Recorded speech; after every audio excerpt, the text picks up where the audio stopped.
আসসালামু আলাইকুম। এরপর আমি কেবিনে বেডে যেয়ে শুয়ে পড়ি। শুয়ে যা আমি কেন জানি না, আমার ওই মুহূর্তে প্রশ্নটা জাগে। আমি আমার হাসব্যান্ডকে বলতেছি, আচ্ছা সত্যি করে বলো তো আমার কি হয়েছে? আমার কি ক্যান্সার হয়েছে? কি ক্যান্সার? ব্লাড ক্যান্সার না লিভার ক্যান্সার? ও অবাক হইয়া আমার দিকে তাকাইলো এবং কেবিনে আর যারা ছিল সবাই বলতেছে, আরে না, কি বলো তুমি?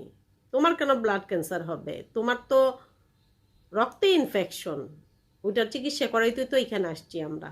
তোমার চিকিৎসা করাইলে তুমি ভালো হয়ে যাবা। আমার খালাতো ভাই আবিদ খুব অল্প সময়ের মধ্যে ও লিভার ক্যান্সারে মারা যায়। পরে কখনো সময় পেলে আপনাদেরকে এই গল্পটা আমি বলবো। তো ঠিক আছে, তো নার্সরা যখন পালস মেশিন দিচ্ছে, অক্সিজেনটাও আমাকে ওইভাবে সাপোর্ট করতেছে না, যে আমার যেইটুকু মানে যেইটুকু লিটার প্রয়োজন ওইটুকু পাচ্ছি না। পালস মেশিনটা বারবার চার্জ চলে যাচ্ছে। আবার একেতে আমরা যখন ক্যান্টনমেন্ট যাই তখন তো রাত ৩টা, একদম নিরিবিলি গুটগুটে অন্ধকার, গ্রাম্য একটা পরিবেশ, যেমন অজপাড়া গায়ে গেছি আমরা, ওই রকম মনে হচ্ছিল। তো সব মিলিয়েই আমার কেন যেন মনে হলো যে আমরা মনে হয় সঠিক জায়গায় আসিনি। তা আমি আমার হাজব্যান্ডকে বলতেছি যে তুমি, আমার কেন যেন মনে হচ্ছে তুমি সিদ্ধান্ত ভুল নিছো।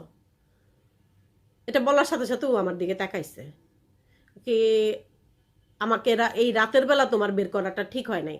তুমি কালকে দিনে বের করতে আমারে, আর তুমি আইসা হাসপাতালটা দেখে গেল, এই হাসপাতাল আমারে আনলা, কি মনে করে তুমি এখানে আনছো আমারে?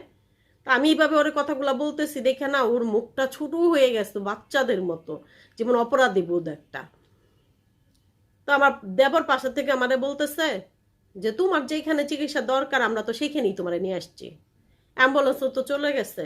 যে তখন আসলে নার্সটা একেতে ঘুম থেকে উঠছে, আবার নতুন ছিল তো, ওর এগুলো দেখে আসলে সবাই নার্ভাস হয়ে গেছে যে অ্যাম্বুলেন্স চলে গেছে, এখন তো তোমার অন্য কোথাও যে নিব সেই ব্যবস্থাও তো নাই। গেল। তো আমরা করতেছি এই মুহূর্তে, আমার হাজবেন্ড বলতেছে তাহলে এক কাজ করো, তুমি আইসিইউতে চলে যাও। আমি বলি আচ্ছা ঠিক আছে। তো আমি আইসিইউতে গেলাম। আসলে সেই রাতে আমার আইসিইউতে যাওয়াটা ছিল সঠিক সিদ্ধান্ত। আমি যদি আইসিইউতে না যেতাম, সেই রাতটাই হয়তো বা আমার শেষ রাত হতো। তা আইসিইউতে যাওয়াতে আমার আসলেই আমার জন্য অনেক ভালো হয়েছে। আজকে এই পর্যন্তই।